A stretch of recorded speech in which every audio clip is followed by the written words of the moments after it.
DJ Event Planner will change the way you manage and run your business. Streamline all of your procedures and software into one easy-to-manage system. DJ Event Planner, the ultimate online planning tool.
I don't understand. And now, ladies and gentlemen, welcome to Wedding Chat with Jeremy Brech and Dave Ternier. I don't get it, Dave. I don't see how you do not understand the math of that. 650 times 1.2. Sorry, guys. We're trying to figure out the currency rates with Canadian to American. You have to add 3 zeros or something. I'm trying to give Dave an amazing deal on a date, and he's like, "Oh, but I can get a new one for 3 times the price. Why wouldn't I just do that?" Whatever. It's completely up to you. John, so I think I'm done this show, man. So on that happy note, welcome to Wedding Chat with Jeremy Brech and Dave Ternier. Oh, we're on? Yes. Hey, Dave. I love that voice of God we just had there. Yes. So, yeah. Anyway. Welcome to Wedding Chat, everybody. I'm Dave Ternier. And I'm Jeremy. Jeremy.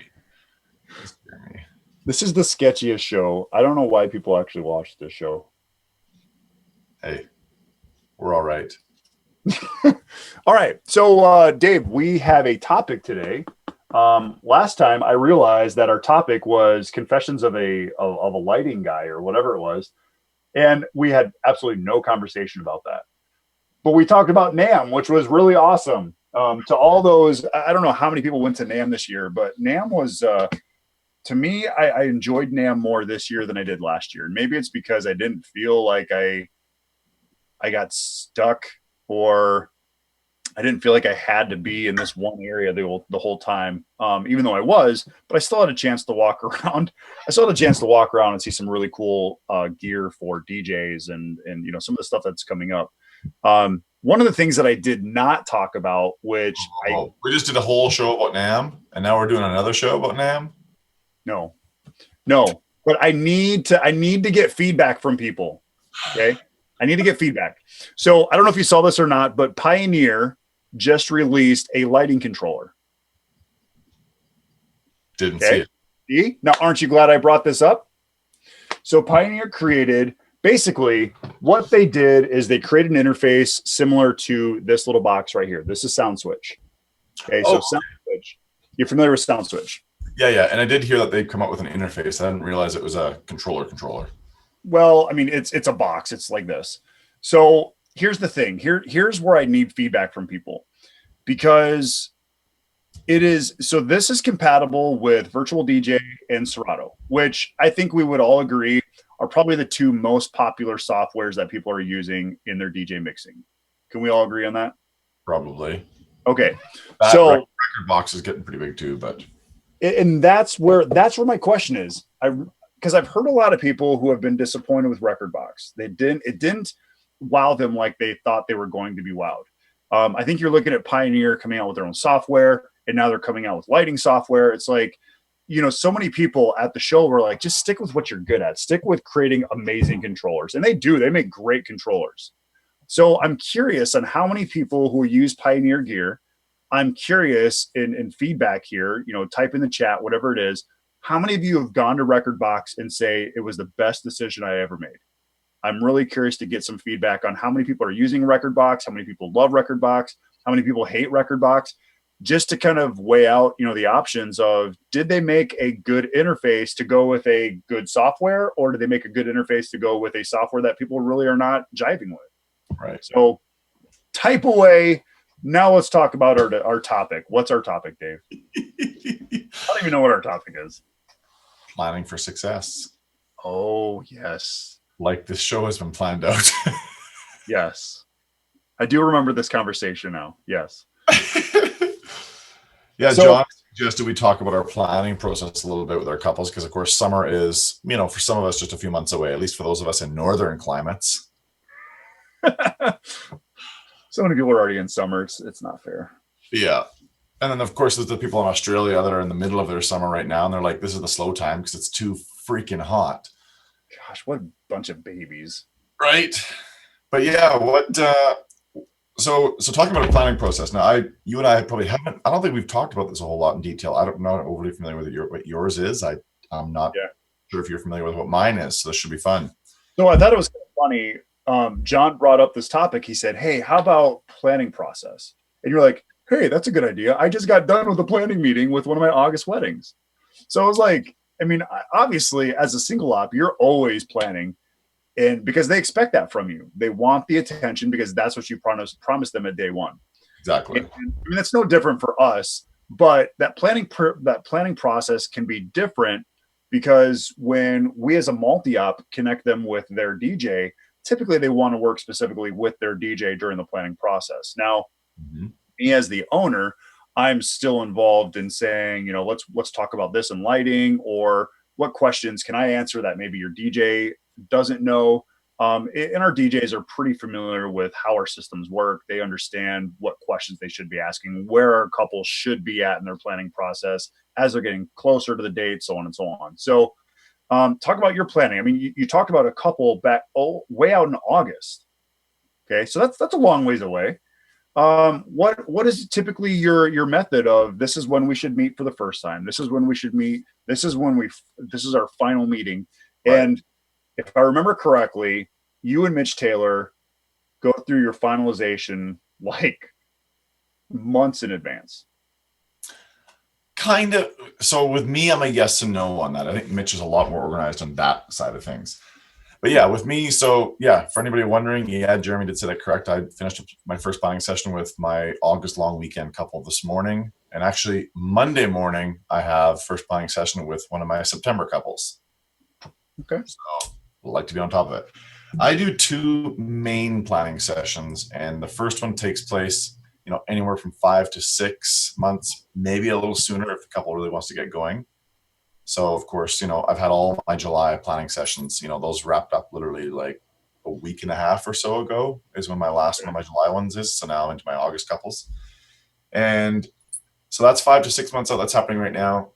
And then 1 to 2 months out is when my final major planning session with them is. And when I say final, there's still going to be emails that go back and forth. There might be a phone call, but the nuts and bolts are, we know what's going to happen. It's just filling in a few that's dotting the I's, it's crossing the T's after that point. Sure. So let's hold on 1 second. I know everybody kind of has a planning process that's different. And what I mean by that is a couple years back, we were using DJ Intelligence as a software for people to plan their weddings. Mm-hmm. We since have gone to DJ Event Planner, which has been game changing because there's so much. And I don't know, maybe DJ Intelligence has some of these features now, but now you can go through records, you can go through. You can see your financials. There's like an email system. Yeah. It's very complex. And I guarantee I'm only about 20% into what this program can really do. And we have some really cool stuff going on with the program, So, tell me what process or what system do you use? So this might surprise some people, but when you say you got 20% DJ Event Planner working for you, I've maybe got 5. So the only forms and such that I use with DJ Event Planner currently are love story bio forms that'll reciprocate for those who are doing love stories, wedding party bio forms, 3 contact forms, one for family, one for wedding party, one for the other vendors they've hired, And then there's another form that has to do with a kissing activity if we're going to use that. Aside from that, I will use the timeline portion of their account. I typically won't let them play around with that too much.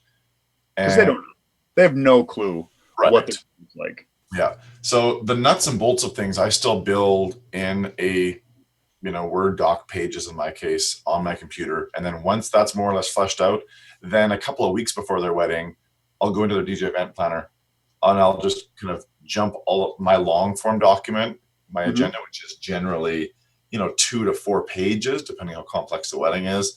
And I'll just take the nuts and bolts of it, the what's happening when, and I'll slide that over into a DJ event planner timeline and have them approve it. And then I send out that 1-page version out to the other vendors that are, working the wedding as well. So that we're all on the same page.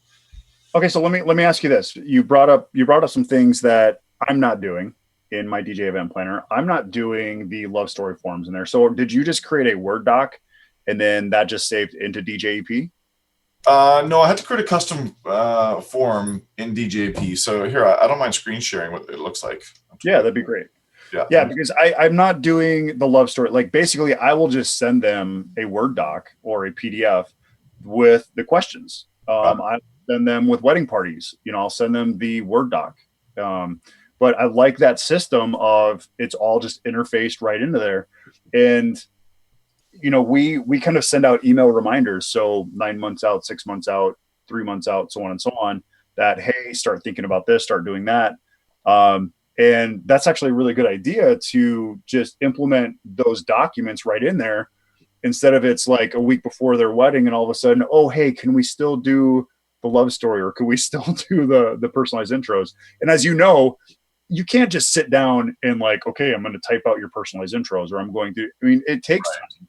You can't be motivated with people's text of, this is how we fell in love. Sometimes you have to be in the right mood. You have to be in the right zone to be able to do that. And you can't always just do that guaranteed the week going into or the 2 days before. That is true.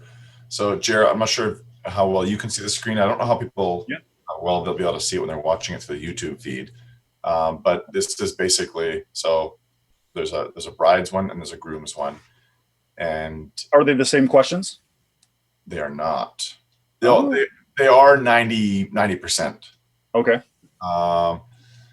So in order to, just a quick side note, in order to make it gender neutral, this is the only part that does. So I'm able to duplicate this form for, same-sex weddings or whatever it might be. I was just going to ask that. Yeah. The rest of this is all gender neutral. I only refer to the other person as your fiance. Okay. Okay. So that way I don't have to, that way it's applicable for everybody. So this is the one, in the case of a man and woman getting married, this is the one where she sees. So I ask, did you know the engagement was coming or were you totally surprised? And I do have, was he in here actually? I'll have to work on that. That's a word. Okay. So let me ask you this, you put in there, did you know the engagement was coming or were you totally surprised? Yeah. How do they answer that question? Did they just say totally surprised or do they really extend on that? I mean, do they? They extend on that because of this right here. They extend on it. But again, I mean, it says, was he acting particularly strange that day? No. Yeah. I mean, to me, it's not an open-ended question. It's not open-ended enough. You'd be surprised at the answers I get. I've had questions that have been completely open-ended. It's like, oh, I should get a great story out of this. And it's like, it's like, how do you only come up with that amount of information? I don't get it. No, I hold on. Let me just, let me zip into a past couples form just to see what type of answer I might have been given. So as you're doing that, a couple things that I like to do is I'll send out those periodic emails and it's, you're 6 months out. Let's start talking about the design aspects of your wedding. Let's start talking about this. Let's start talking about that. Make sure that your song requests or make sure that this is filled out. Make sure that that is taken care of. And I think that's important because it kind of keeps them on track of things. And that's one thing that we always say in our sales meeting is you're going to get emails from us. because we don't want you to get a week, 2 weeks into your wedding and be like, oh my gosh, I haven't started yet. And I think that kind of gives them peace of mind, knowing that we're looking out for them. We're always, staying on top of things with them, and we're always available. I think that's important, that people just kind of shut off. Like once they've made the sale, it's like, I'll see you a week before your wedding. And I don't know how much that happens anymore. I think that used to be a really big thing when, DJs were $500-$600. It was, I got the money. I'll see you. I'll show up. I'll play your music. But in what you do and what I do, there's so much more into it. There's so much detail. There's so much personalization that you can't do that anymore. Mm-hmm. Right. So here's so screen share back here. So here we go. This is a random wedding from this past year. And did you know the engagement was coming, or were you totally surprised? I was kind of suspicious because he wouldn't let me in the kitchen that morning. And then when he pulled the Kinder egg out, I was pretty sure at that point. But 2 weeks prior, he said he wasn't sure about marriage at all in the future. Now he said that was to surprise me. So for the most part, I was very surprised. So that bit, he had told me marriage, he wasn't sure about marriage at all. She hadn't shared that anywhere else. So of course, that was a fun moment when I shared their story. It's, what's interesting about this question, and I realize this is getting a little off topic, folks, from our topic, but it's almost another way of asking for more details about the proposal. And it almost always gives me more details that are pretty juicy. Okay, so explain the question. How was the proposal worded? Like what he said or what she said? Exactly what was said, exactly. Sometimes they remember, sometimes they don't. Most times it's, Taylor Johnson, will you marry me? Other times it's this long thing that she'll have saved on her phone that she'll copy and paste into here. And of course, the guy quite often says, his answer to that is a lot of times, Dave, I had this big thing. I was going to say this, and I was going to say that, and I was going to say this, and none of that happened. And of course, I hear that.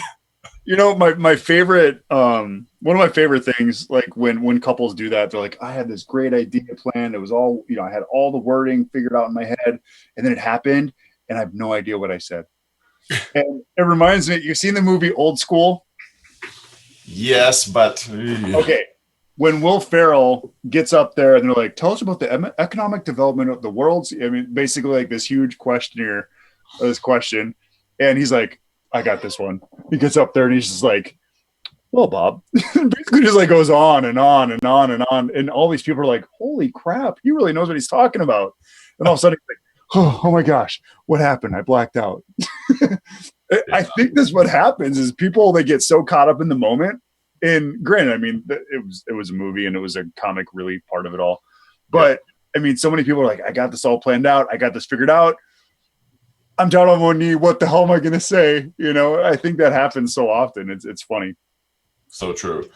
By the way, quick, there's a question here in the chat. Robin has asked, do you use a slideshow along with Love Story? Robin, I have maybe only once in my life. And there was a very specific reason and purpose to that at that Love Story, which is why imagery was used, which we can go into. Maybe one day, Jeremy and I can talk about some of the most extreme things from a performance side of things we've done, because that wedding where that slideshow was used would be an example of an extreme thing that was done. So I'll answer that question. I didn't use a slideshow, but the bride and groom didn't know that I had created this for their love story. So I wrote their love story, and I remember, and I met with them like over a year before their wedding. And I remember watching a video that he recorded of the proposal, and it was on YouTube. Mm-hmm. And I refound that link from their proposal because I remember he was talking about the engagement in his love story. And I'm like, oh my gosh, I remember this story. And so when I got to that part, I knew he had it was a very professionally done video.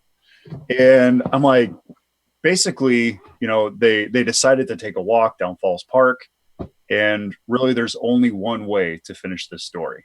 And again, they had no idea that I had found the video. So I played the video during that point. The bride and groom were both in tears. Everybody was just like, oh my gosh, what a really cool moment. Yeah. And the best part, it wasn't the fact that people got to watch and engage in that moment in live, or not, I shouldn't say live video, but in the actual video. It was the part that the bride and groom knew that I went the extra mile to create their love story and make it that much more special. That I remembered that he had created a video for this. And I think that's such an important thing as we go through planning sessions, is always be listening, always be watching what's going on with your bride and groom. Maybe they said something in your initial sales meeting that might be able to help you create some, or might be able to develop some creativity in what you're doing in the love story, or what you're doing in the introductions, or what that father-daughter dance is going to be like. Because once they start planning, they might forget about this dream that they created 8-10 months ago in their initial sales meeting with you. Yeah. But if you didn't forget it and you relive that and you recreate it with them or for them, then it creates a really spectacular moment. And your planning meetings, like I said, I think it's always important to be listening and always be watching, because you never know when there's an opportunity. Right. Yeah, very true. Very true. So yeah, that's kind of a sample, I guess, Jared, then of, what I use love story. It was how I use the bio forms. That's cool. Yeah, I found them really, really helpful. And DJ Event Planner has autosave built in now. So, every 60 seconds, I think it auto saves whether, and just in the background, so as a couple is typing in their details. Oh my gosh, yes. Because that used to be something they didn't have. And, and the great thing, and just quick big ups to Troy here from DJ Event Planner, I had made mention that, 2 of my past couples had complained about that. Yeah. I had somebody do that when their music. Oh, there we go. Yeah. So music in. Yeah. So I put up a post about it, and then I said, look, everybody, if this is something that, you want done as well, DJ Event Planner has a system in place. You go and, if you want a new feature, you post it in this forum. And if enough people, respond to that new feature, they'll do it. Yeah. Would you know it? I think it was within 36 hours, they had that feature installed. It was unreal. So I was just like, Troy, you're the man. Wait a second. I asked for multiple timelines and it took months upon months. What the heck? You know what? It's not what you ask for. It's how you ask for it. Well, I'm just going to be like, hey, everybody, speak up. Multiple timelines. We're thumbing this. Yeah. John Cox. Sorry, John. Just getting to your question here. Maybe you already covered this. When typically do you do the love story in the timeline? You know what? That's a really good idea, Jared. For a future show, we should talk about the timeline of our events and what our approach is to creating a timeline. Absolutely. John, this show is specifically about planning process, but I will quickly answer the question. Typically it is just before the first dance. It's a lead into that. I will say though, big asterisk, I didn't have the confidence to do it the way I do now until taking my Rebecca Love Story workshop, which really puts into perspective how precisely it should fit in ahead of that first dance. Quick tip of the hat to Mark and Rebecca for that. Yeah. So my answer to that is every single wedding is different.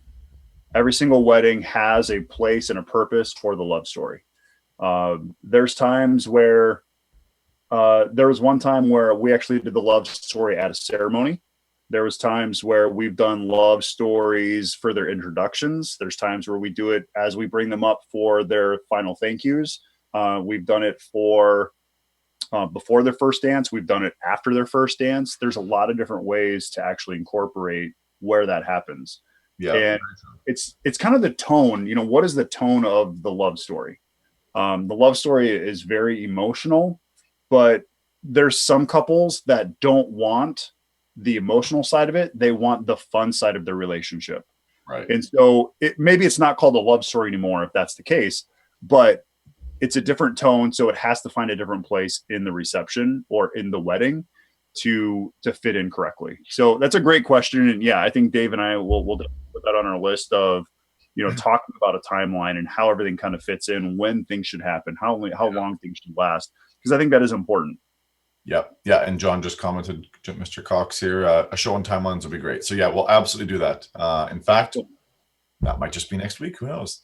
Oh my God. Planning process. So that's how I start my planning process, Jared. Before I get to, the next one and what happens later, where do you start your planning process with your couples? Formally, sit down, yada, yada. Yeah. So I tell my couples that as soon as they sign their contract, our planning starts. So there isn't really a 3 months out or a 6 months out. There isn't really anything that ever says, nope, I'm not going to meet with you until this time. As soon as they sign their contract, make their deposit, and they know that we're the best fit for them, our planning starts at that point. And what I mean by that is, again, if they say, hey, we're going to be at the facility in 2 weeks, we actually haven't been to the facility before. So we want to walk through the facility. We want to figure out what's the best layout, what do we need for lighting, whatever it is, and really start to develop it at that point. So we're always kind of on call for our clients. We're always available. What I would say, or what I usually recommend. If you haven't heard from the couple, though, when are you going to initiate that first planning session? So again, that's kind of a hard question because we have, and the reason I say that is because we have some couples that they might be in school and they do not want to talk to you while they're going through, getting their doctorate or going through nursing school. We get that a lot. I get a lot of people who are like, I'm really focused in school. I don't want to go over any of this until May, until I'm done with graduation or until I'm done with school. So we don't interfere with that. And again, we make those notes in DJEP. So we know not to, hey, I know you're in the middle of midterms, but let's chat. Yeah. So, it really is just organization is really an important part of making sure that we're not stepping on their toes. We're not interfering with their time. But usually, like if I don't hear from them 4 months before, I'm usually sending out an email saying, I just wanted to touch base, make sure everything's good. I would love to just check in and see how things are coming. And the nice thing about DJ Event Planner is I can go in and I can see if they've even started. Yep. I can see if they worked on timeline. I can see if they picked out music. And like you said, they're probably not the best people to work on their timeline. No, they're not. But if they can give me 4 pieces of information, when are the guests arriving? When is the couple arriving? When do they want dinner to start? And when is the end of the night? Because then at that point, I can figure out exactly when everything else has to fall in place. So curious you say that because of that, I actually think I'm going to bump for next year. I think I'm actually going to bump my first planning session to be about a month sooner than I currently do it. And the reason is this. A third, maybe as much as half of my couples already have their invites printed by the time my first planning session happens. And that's a problem. It's a problem because they've picked ceremony and cocktail and reception start time out of thin air for the most part. Yeah. And I want to be involved in that conversation before they print them up. Yeah. So for that reason, I need to get these meetings about a month earlier. I often find that with the couples that did do their invites already, they literally did them like 2-3 weeks before my meeting with them. And I'm like, because now I have to work with times that may or may not make sense. Great point. And that's why I bring up this point. I typically talk to a couple about their timeline before I even book them. I talk about their timeline in the sales meeting. Okay. So I will ask them, what time's your ceremony? Well, it's a Catholic wedding. We're getting married at 1:00, which means we'll be done at 2:00, and we're going to have our guests arriving at 3:00. I'm like, okay, so what time do you want the dance to start? Well, we want it to start at 8:00. All right, so let's figure this out. What are you going to do with your guests from 3:00 to 6:00? What are you going to do for 3 hours? So we really start analyzing. Yep. Again, if you want your dance to start at 8:00 and you want to go till midnight, you're basically telling your guests, hey, I want you to hang out with us for 11 hours. Think about that. Wow, we don't even go to a Mobile Beat show and hang out with each other for 11 hours. We don't go to a conference and hang out with each other for 11 hours. Think about how long that is. That sounds like a short Canadian wedding. But my point is, I had a sales meeting last night. I met with the couple. I said, okay, so tell me about your ceremony. Well, it's going to be all in the same location. And we want to start at about 2:00. And then we're going to have cocktail hour right after that. And we're going to start the dinner around 6 o'clock, or we're going to start the dinner around, we're going to start the dinner around 6 o'clock. I'm like, okay, so how late do you want the night to go? He goes, well, we want to probably dance until about midnight. I'm like, okay. So I usually based on about a 4-hour time frame from when the dance starts to when the dance ends. So if you start at 12 or if you end at 12 o'clock, we're going to start our dance at 8 o'clock. I know we're going on timeline here. We're getting off topic, but the reason I'm bringing this up is because we are talking about planning session. I'm talking about planning your wedding before you even have them booked, or planning their wedding before they even have it booked. See, that's really interesting because my couples just like, they don't even have that.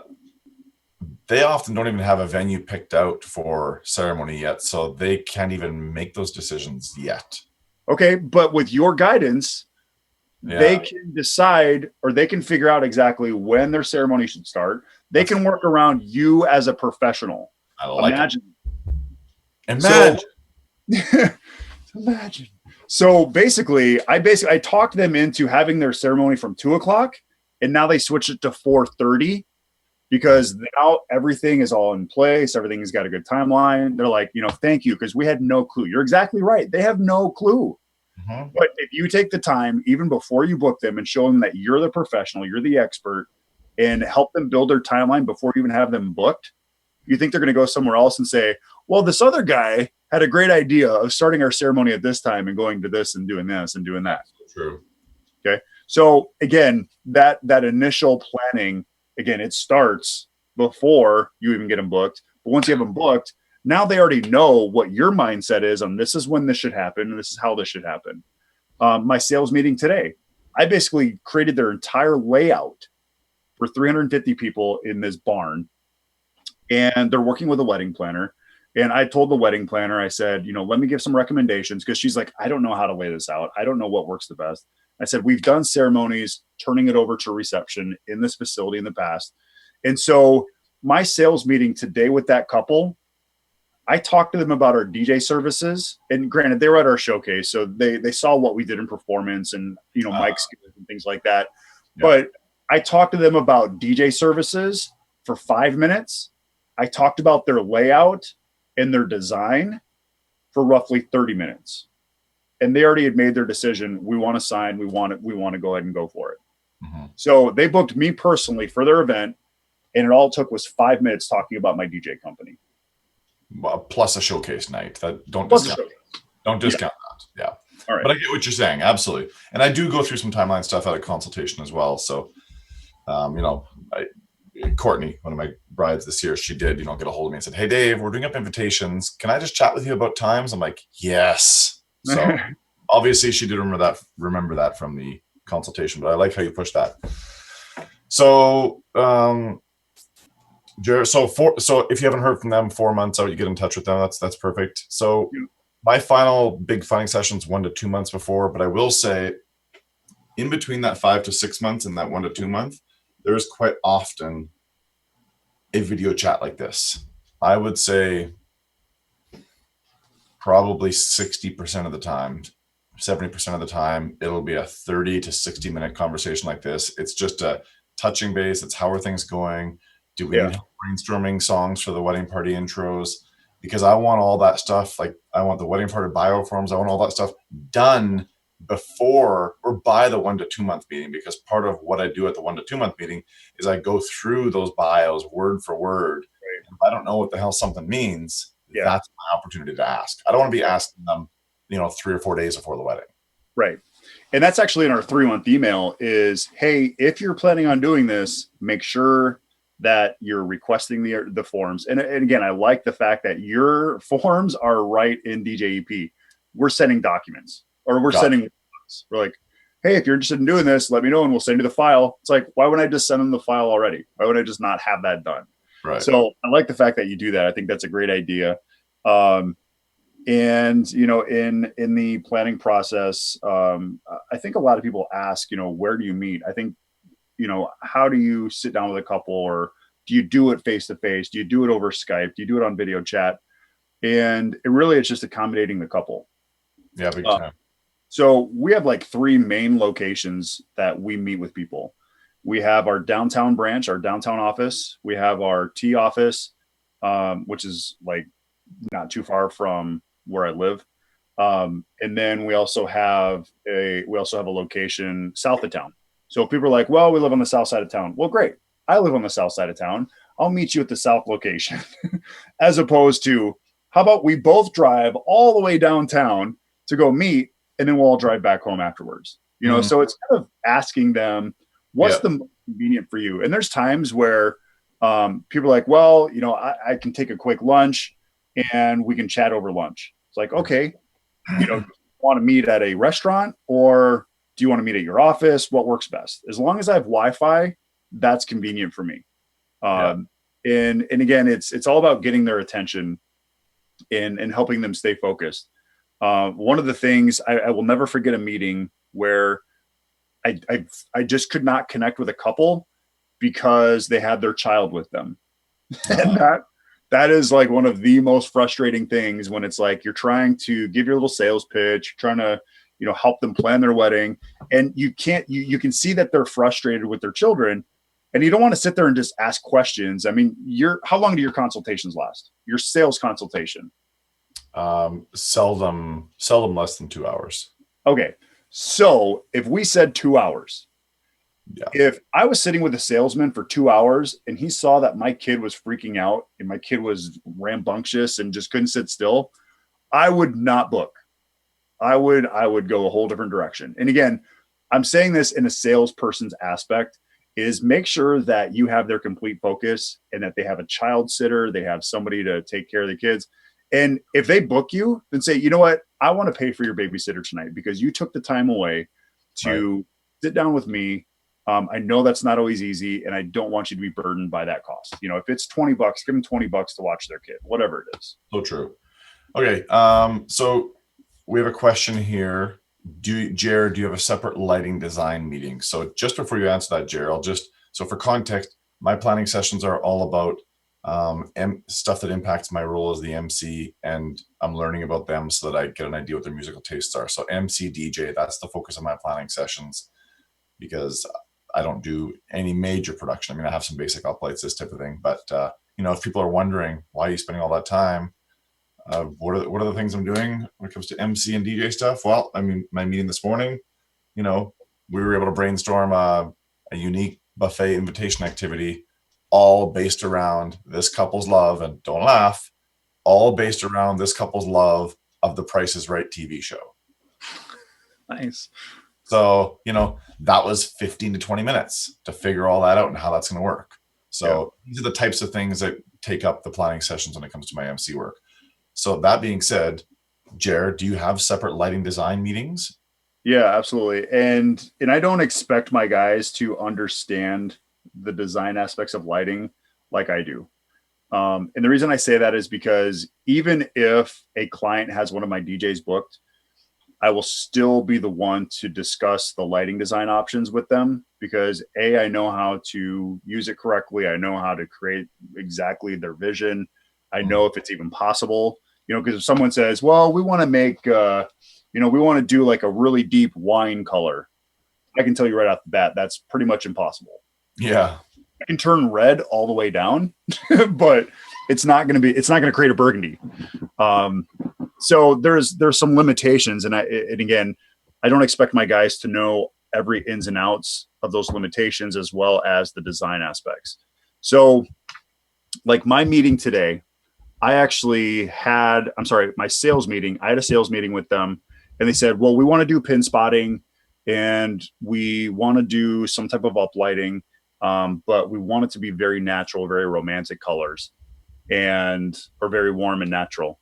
So I said, okay, well, here's what I'm going to recommend. You say you want to do pin spotting. I said, do you have your floral figured out yet? And they're like, no. I said, okay. So as soon as you get your floral figured out, send me pictures. And as soon as we get your layout 100% figured out with the venue, then let's go through the venue. Let's go over some of the lighting options that would work well in that venue. And then let's talk about pin spotting. Because if you're going with warm tones and your flowers are not warm and they're more of a cool color, it's contrasting with the design that you're trying to create. So my job is, again, to be the professional and say, I don't think pin spotting is the best for you, because they were ready to pin spot every centerpiece, but they don't know what their centerpieces were.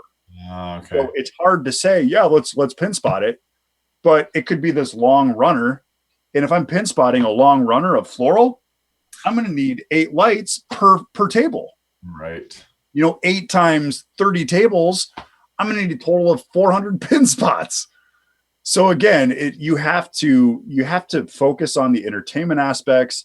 And then when they say, let's talk about lighting design, then meet with them at the facility so they know exactly what it's going to look like, what it's going to feel like. Again, I ask the questions on what does your floral look like? Because again, if my lighting is going to accent some really ugly centerpieces, I don't even want to put it out there. And I will tell them, save your money. I will. I'll just tell them, I'll say, save your money. I would not pin spot these floral pieces. And I mean, yes, we probably lose money, but you know what? We gain a lot of respect because we're honest with our couples. Mm. The power to say no to your couples is something that DJs should more actively exercise in an appropriate manner, of course. I know Bill Herman's talked about this before. If it's a bad idea, he'll say no. Or he'll say, this is why, or this is, yeah. Well, that's because Bill probably can't do it, whatever it is. I'm just curious if he's actually watching the show tonight. I'm waiting for a text. Yeah, but yeah, so that's the outline of my planning process and some bits and pieces of JR's. I think we should get into a timeline specific one because that is something that's quite important as well, because I mean, when you take on the role of the MC, if you're handed a timeline that just doesn't, looking at it's not going to work, the only person that looks like an idiot at the function is you, the MC. So got to have say in that timeline. You've got to be part of that. And don't step on a wedding planner's toes, but work along with the wedding planner to create a good timeline, to go through the planning sessions. If a wedding planner is involved in the ceremony or in the wedding day, then they should be in the finalized meeting. They should be at the other meetings. A wedding planner is not just somebody who coordinates the DJ and says, okay, you're going to work with them. That's your DJ. That's who we booked for you. If they are going to have any say in what's going on during the reception, they better be at the planning and they better have good reasoning on why this is happening at this time and why this is transitioning to this. If they don't have reasoning, then you as the DJ better have some good reasoning on why it's not going to work that way and why you need it to happen this way and happen that way. So that's a preview of timelines with Dave and Jer, everybody.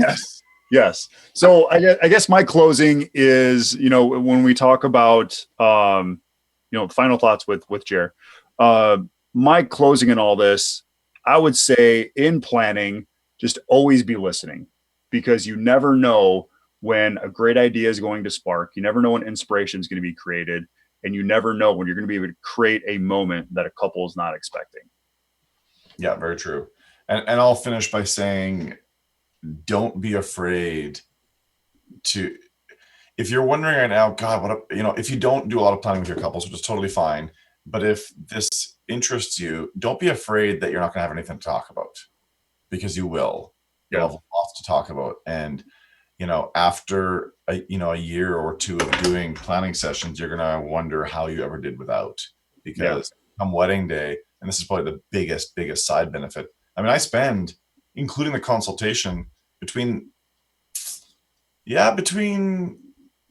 probably 8 to 10 hours, maybe as much as 12 sometimes, with my couples before wedding day even hits. And the side benefit, one of the greatest benefits, is the emails that you'll get after the wedding. They're like gold. And honestly, they're nothing like you see written on wedding wire review forms. They're really personal things. They couldn't believe you took the time out to get to know them. In fact, as we were doing this live, I see an email just popped up from my couple from this past weekend, and it starts out with, "Good evening, Dave. Where do we start?" So this is what happened. So disappointed. Where do we start? No, those letters that you get in the mail, or those emails that you get, that's why we do what we do. We don't do it. Okay, I shouldn't say we don't do it for the money, because this is our job. But we do it because we affect lives. We make a huge difference, and we can really impact not just a bride and groom, but so many people. And in the love that a couple is sharing, or in a moment that was created, such as a father-daughter dance, and the introductions, creating something fun. Yeah. So yeah, I mean, you're right. It's gold. It really is. It is. Look at that. I'm going to end on this line here. I just popped open the email from my couple. You are so much fun, and we are sad we won't be able to spend any more time with you. Planning sessions. Your couples will love you for it. Yeah. So that's it. Dave Ternier out. I'm Jer. See ya. Cheers, everyone.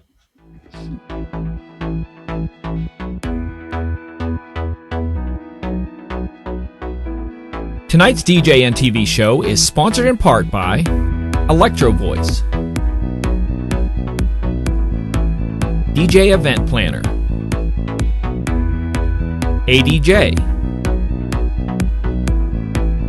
NLFX Professional, Promo Only, Newmark, and DJNTV Insiders.